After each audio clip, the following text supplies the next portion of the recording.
Hey guys, Wayback Rewind here. If you're in the market for a pocket camera from a company you've heard of before for under $100, there's not much to pick from. The Kodak PixPro FZ55 is one of the few. It has a lot of nice features, and I actually bought one. And so I want to tell you all about it and why you might be in the market for a pocket camera here in the 21st century. Coming up next, here on Wayback Rewind.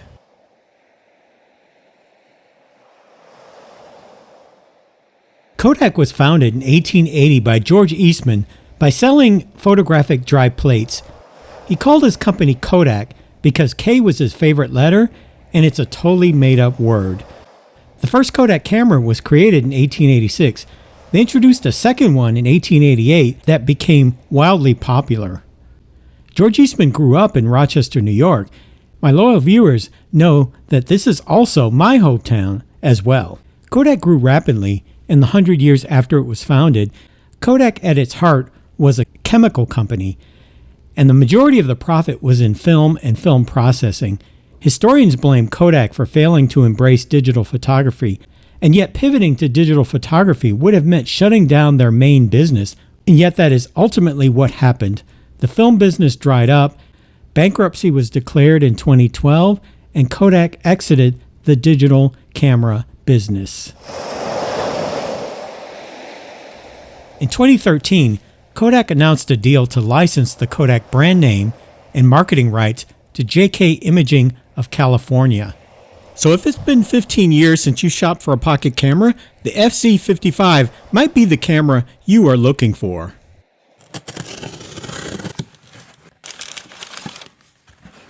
This is a 16 megapixel pocket camera with 5x optical zoom. This is pretty much the only one left. 2.7 LCD screen, no viewfinder of course, and a flash. It does use the SDXC cards, a little bit of an improvement over the SDHCs, and it has a lithium battery. A removable battery and a removable memory card is one of the advantages of any camera over your phone. Our pocket camera is still relevant? We'll find out. Old school USB cable, power brick.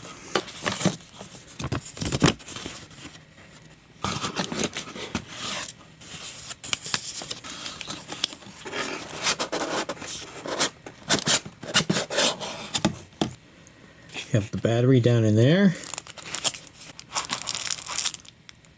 Strap. Camera. Smaller than I expected.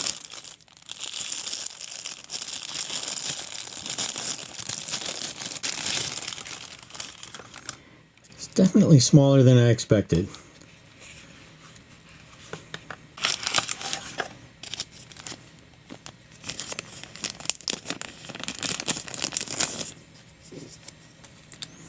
I'll have to put this battery in and power it up, see what happens.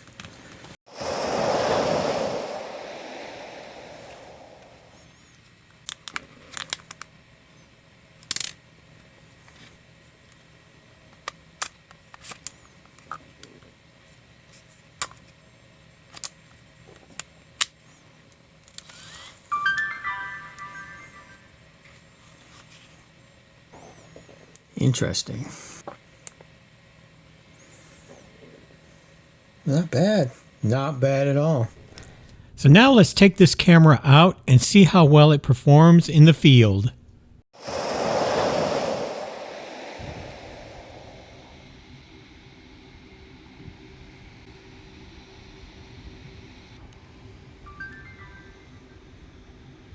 Boot up time. Wind goes to the pocket camera.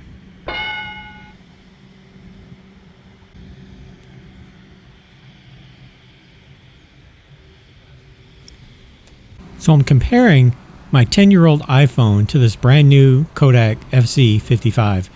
Right away we see some differences. Resolution, wind goes to the iPhone, which is shooting in 4K.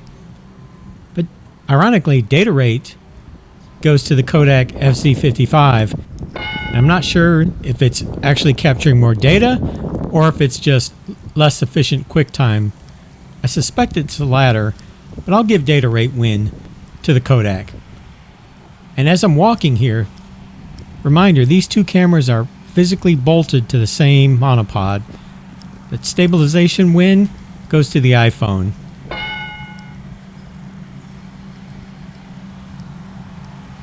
The screen on the iPhone 6 is much larger, much brighter, and much higher resolution.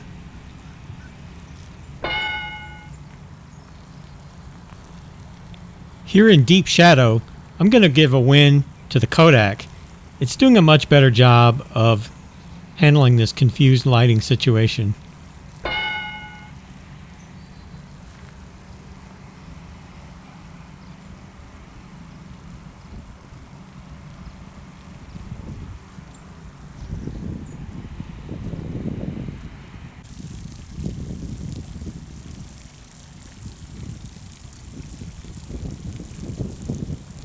For backlighting, I think I'm going to call it a tie. In terms of field of view, a little bit of an edge goes to the Kodak. 28 millimeters versus 29. It's not much, but it is wider. And the Kodak has a power zoom operated by a zoom lever. The iPhone, of course, only has a manual zoom. Advantage goes to the Kodak. And speaking of zoom, the signature feature of any camera is the lens. And the Kodak has a 5x optical zoom. iPhone does not.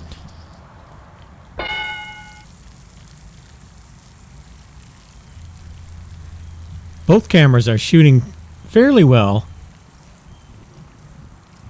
Lots of detail in these rocks.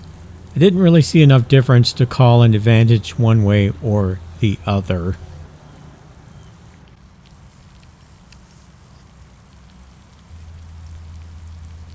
Okay, we're about to wrap things up here at NASA, and we're about to relocate to Sugar Land, where I compared the Kodak to the iPhone 6 Plus. Here I noticed the audio was better on the Kodak. Advantage, Kodak. Not apparent here in the video, but battery life was significantly better. It's a little unfair because the iPhone's 10 years old, but the Kodak does have a removable battery, which automatically equals better battery life. And finally, compactness goes to the Kodak. It's barely larger than a credit card, slightly thicker, but it wins the compactness. At this point, I'm going to call a win for the Kodak. There are a lot of things to like about a pocket camera. The only thing I didn't like so much was the lack of resolution. If it shot in 4K, that would be a lot better. And the other thing, the lack of optical image stabilization was a severe weakness, even compared to a 10-year-old iPhone. Those two things are the only thing that held this camera back from being a really, really nice camera. But still, for $100, to have a pocket camera, it's almost a no-brainer. I really like this camera. At the price point it's at, it's about the only one on the market from a company that you've heard of before. There's almost no reason not to get the Kodak if you want a pocket camera.